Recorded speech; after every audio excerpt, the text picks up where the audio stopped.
Në një ambient të mbyllur, ku çdo lëvizje dhe çdo fjalë regjistrohet dhe analizohet, nuk është çudi që konfliktet të shndërrohen në momente të tensionit maksimal.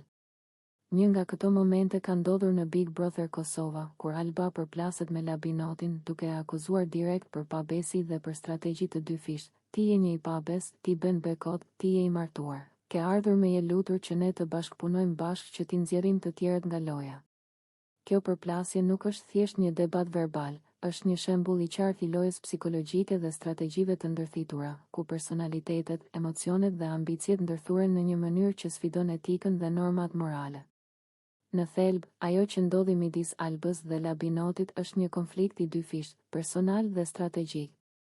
Nga ana personale, akuzat e Albës për pabesi dhe mashtrim godasin identitetin e Labinotit. Në këtë lloj ambienti, besimi është një pasuri e rrallë dhe çdo dyshim mund të përshkallëzohet menjëherë. Fjalia ti je një i pabes nuk është vetëm një akuzë, është një tentativë për të kontrolluar narrativën morale të situatës, për të vendosur një dominim mbi tjetrin. Për Alban, kjo është mënyra për të afirmuar se ajo e di të vërtetën dhe për të mbrojtur pozicionin e saj brenda shtëpisë. Nga ana strategjike, deklarata se Labinoti ka ardhur duke kërkuar bashkëpunim për të nxjerrë të tjerët nga loja është një analizë e lojës brenda lojës.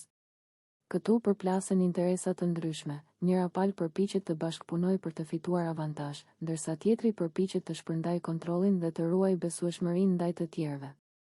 Përplasja tregon një realitet që shpesh nuk shihet nga jashtë. Big Brother nuk është thjesht spektakël, por një laborator i ndërveprimeve njerëzore, ku secila fjalë, çdo gest dhe çdo strategji ka ndikim mbi rrjedhën e lojës dhe mbi perceptimin publik. Kjo ngjarje hap një diskutim më të thellë mbi moralin dhe etikën brenda një loje ku gjithçka është e mbikëqyrur. Labinoti, i akuzuar për pabesi, përballet me presion të dyfisht, nga njëra anë nga banorët e tjerë që ndjekin situatën, nga ana tjetër nga kamera dhe publik i gjerë.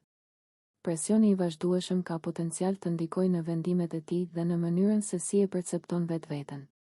Për Alban, reagimi është një mënyrë për të afirmuar kontrollin dhe për të manipuluar perceptimin e publikut dhe të lojtarëve të tjerë. Nga perspektiva psikologjike, ky konflikt ilustron efektin e izolimit dhe tensionit mbi marrëdhëniet njerëzore. Në një shtëpi ku nuk ka privatësi, ku çdo gjest regjistrohet dhe çdo fjalë interpretohet, reagimet shpesh janë të forta, shpërthyese dhe strategjike. Akuzat, kërcënimet ose shprehjet fyese bëhen instrumente të ndërveprimit, të cilat ndihmojnë individët të ruajnë një pozicion të favorshëm. Megjithatë, kjo krijon një klim ku besimi dhe ndershmëria janë gjithnjë në test, dhe çdo marrëdhënie shndërrohet në një lojë strategjike.